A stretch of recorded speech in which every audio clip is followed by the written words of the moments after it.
Okay guys, welcome back to another bloody video. Now this is something a little different, I always mention that. I am so excited to introduce you to the new Whacker vessel.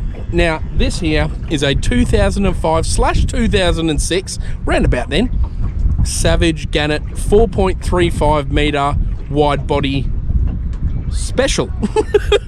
Now guys, I'm so excited to bring this to you. I've got a lot to explain in this video, so let's get to it. I don't want to stuff around at all.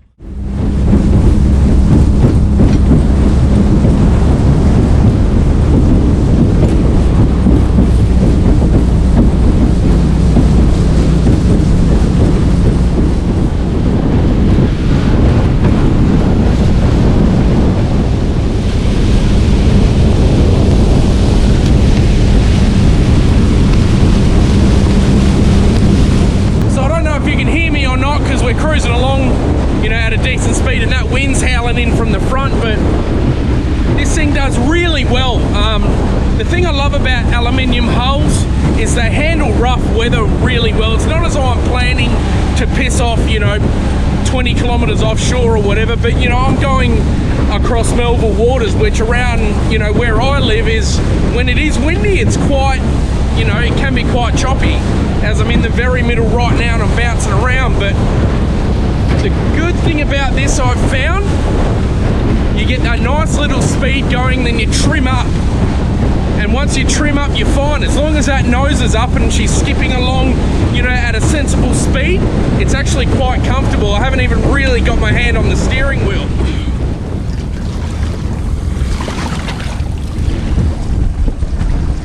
I cannot lose another Whacker hat. I've literally lost two here.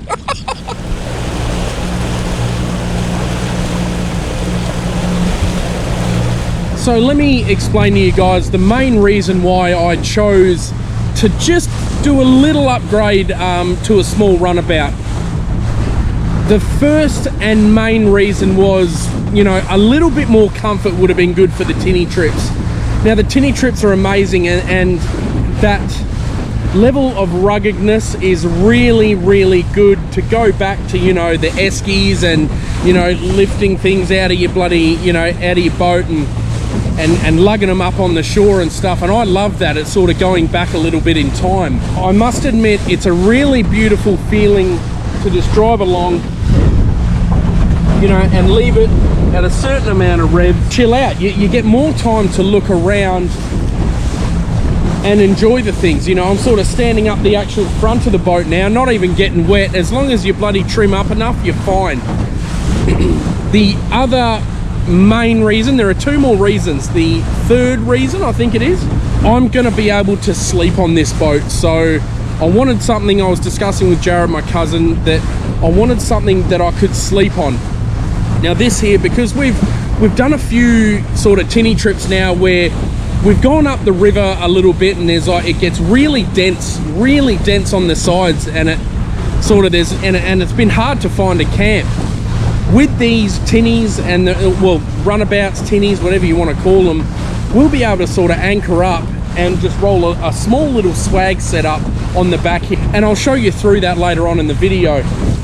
And then the fourth reason is, this is something beautiful that I can enjoy with my little family. You know, it's myself, my wife, and by the time you see this video, I think, yeah, it will be, I'll literally have a little 3-week-old baby. So it'll be myself, my wife, and my two daughters. So this is something that's comfortable enough for both, for all of us, and it'll allow us to, because we're the type of family that loves to sort of do this thing. We're outdoorsy, we're introverts, don't get me wrong here, but when we do get out, we love to bloody chill out and do this stuff. You know, there's nothing nicer than being on the water. I've done it all my life. I've sort of grown up around boats and water activities, and I've always loved the water. You know, my family had a bloody a holiday house up in Exmouth.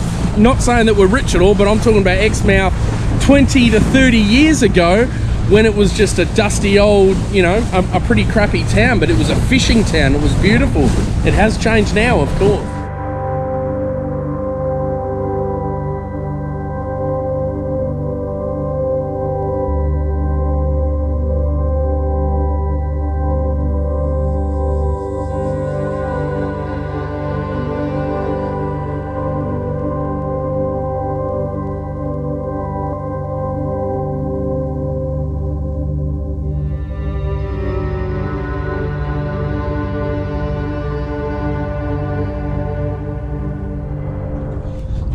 being able to walk around on the tinny without knocking anything over or the whole thing tipping over as much.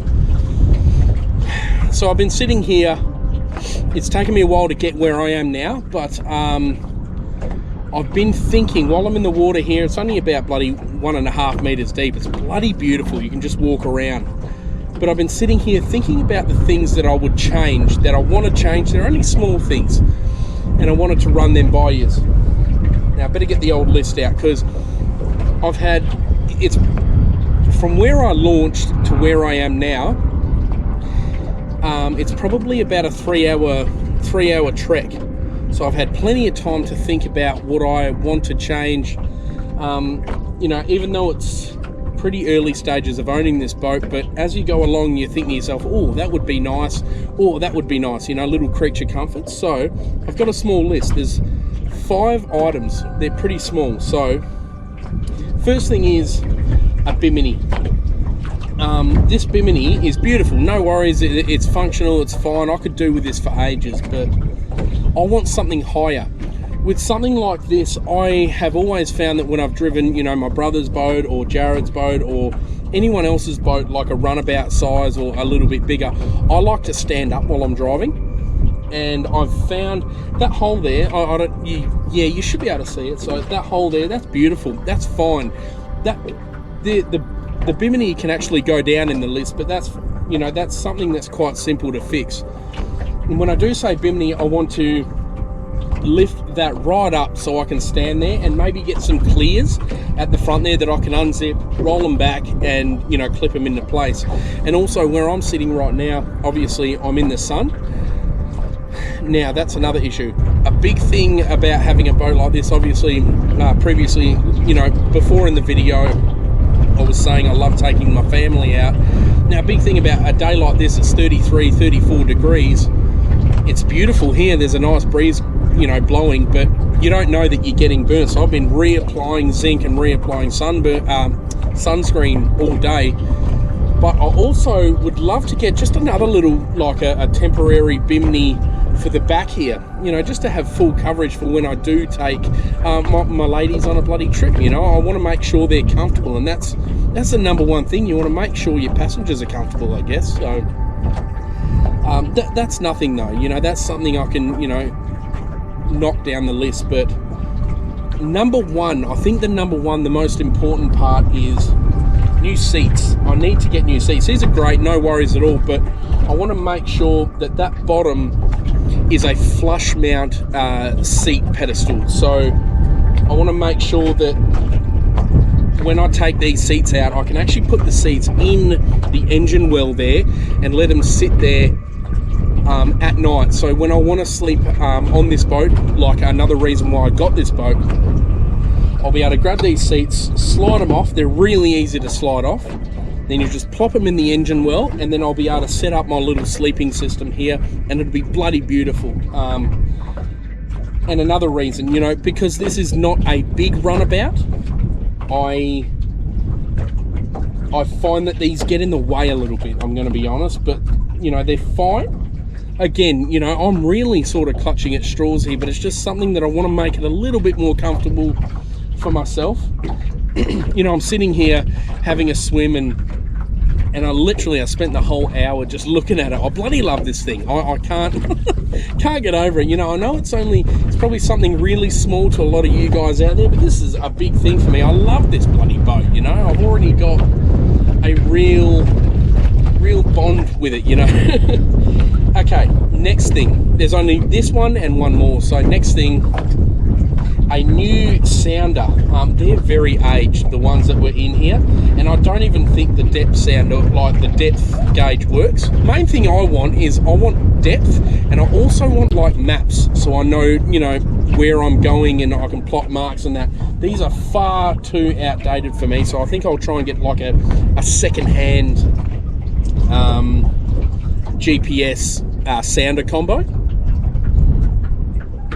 Yeah, definitely, because I'm looking at it right now and it's still flashing. I'm sitting here freaking static, been here static for an hour and a half, and it's sitting there at 0.0, and I'm not hitting sand, guys, I'll tell you. It's probably the most important, the one that I'll drop at number one. There's no freaking cup holders on this freaking boat. You know, I'm sitting there, I'm trying out the throttle every now and then on rougher waters. You know, you actually knock the throttle and then all of a sudden, you know, your beer or your beverage is sitting there leaking at your feet. But it's got a nice little dashboard you'll probably be able to see. As I'm doing this little segment here, I'll throw in footage or whatever, but cup holders. I need to put cup holders here, you know, so you can sit your beer in it, sit your beverage in it. And also I've got some awesome little ideas. This is another thing I wanted to run by you guys. I hope that I can throw into, maybe I'll make a separate playlist of little mods that I want to do to this boat. You know, I want to do all these and try and have a go at them myself, because at the end of the day, the sounder thing, I want to buy that secondhand on my own and have a go at installing it on my own and make this like a bit of a learning, experience. So I hope that's all right with you guys. I mean, of course, there's people who are here to watch the full driving stuff and the touring stuff, but I hope you understand that WA Camping Adventures is a little bit of everything. You know, we love to do, you know, overlanding, touring, full driving. We love to do boating. You know, I've grown up doing this stuff. I'm a brickie, just a normal brickie, but I really want to learn the ins and outs of this boat, and I'm going to use that to teach myself. Anyway, let's get on to the fuel consumption, because I want to plot a map, because I've really done a long trek today and I want to see how much fuel I've got, roundabouts, just roundabouts, just so I can get an idea of how long this bloody thing will last.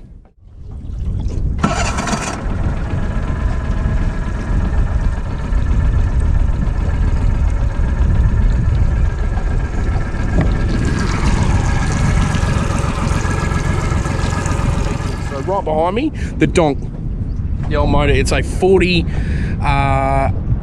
horsepower Yamaha 4-stroke. Now, I'm not going to know myself at all because it's a freaking 4-stroke. There is no smoke at all from this, and I've got to say the most beautiful thing about this boat is the silence of that motor, and it sounds like it's super reliable. You know, the guy that I got it from had been really strict with the servicing schedule, and I'm really stoked about that.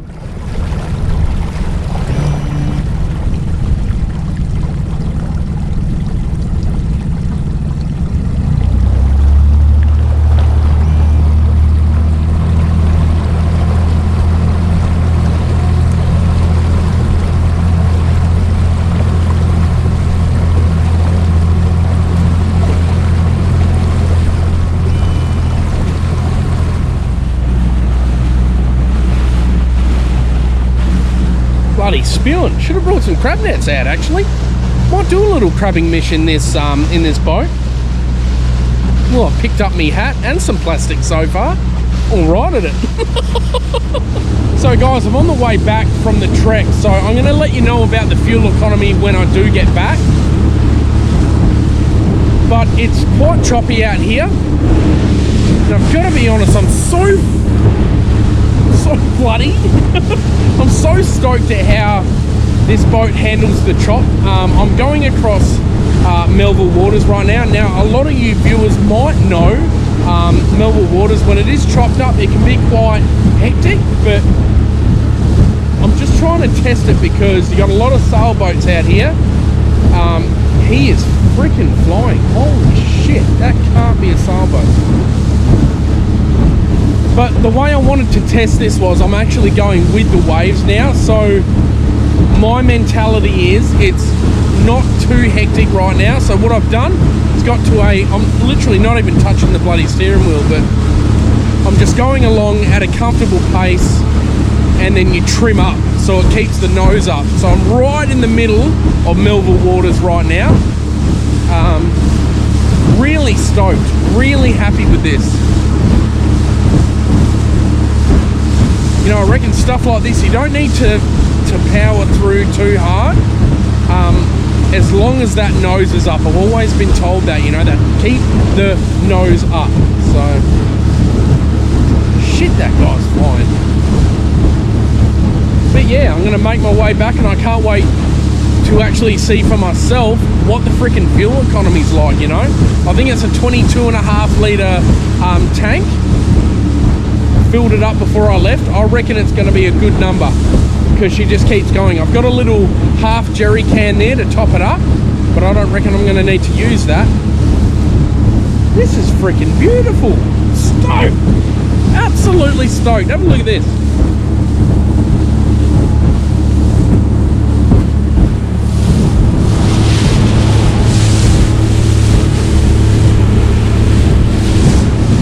So I know that motor's got a shitload left. It really has a lot of power left, but I don't need it. Like, if it's a comfortable ride and you're keeping above the waves and you're putting along, I don't see any need for making more speed, but it's good to know that you have it there, I guess. Really happy. Beautiful bloody sound. I don't know if I'm going to go back to two-stroke, guys. Good times, live in the moment, feel like summertime. Obsessed with nature, not a world mine. The room is spinning, but I feel fine. Oh my, oh my. 1, 2, 3, 4, 5, 6.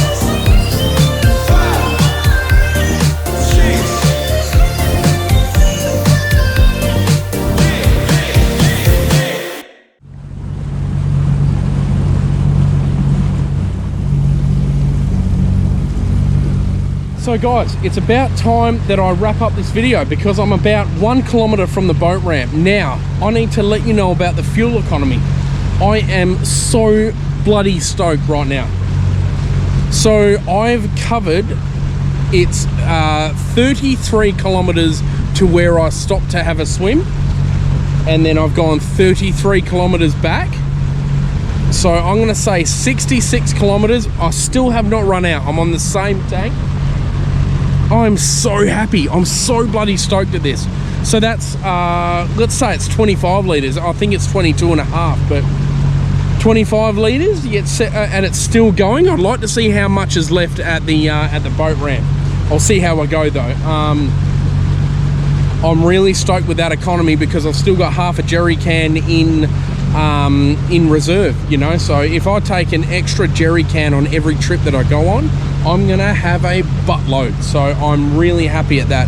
A lot different to the Jono on my tinny, because that would have run out after about 40 kilometers. So this is still putting along, no worries at all. I'll try and check how much. I'll put it on the screen now how much I had left, so it'll be interesting for me to know as well. So, but guys, I hope you enjoyed this video. This boat is going to open up a whole list of bloody opportunities for myself and the channel as well. You know, I understand there are people who just watch it for the four-wheel drive stuff and not to hear me bloody babble on, but I know there are a few of you guys who love the bloody tinny stuff. So I love boating. WA Camping Adventures is not just full driving or boating, it's everything. It's everything you can cram into a camping adventure, which is everything I try and cover. So guys, I hope you enjoyed this one. There's a wicked series coming up after this one. Here comes the spiel. wacampingadventures.com.au. if you guys want to get your merch, there's a pre-order for the bloody brand new design of fishing shirts. It's a different color all up, so keep an eye out for that, guys. Have a look. There's hats, there is stubby holders, patches, there's t-shirts, there's everything. There's heaps more coming up this year. Also, like, comment and subscribe. No bloody stress at all. I just love when you guys comment. I love talking to you guys, so it means a lot to me that you guys even take the bloody time to watch this stuff. So and if you feel like it, you know, if you no stress at all, because everything will remain free, jump onto Patreon.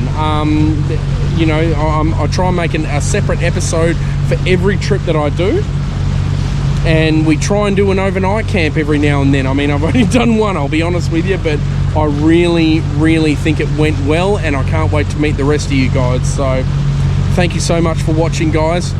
I can't wait to get this bloody thing out. Cheers, guys. Isn't it a funny thing when you're rocking up to the boat ramp I don't know, I have not been to a secure boat ramp yet, but you always have that thing in the back of your head, because I've been broken into at a boat ramp.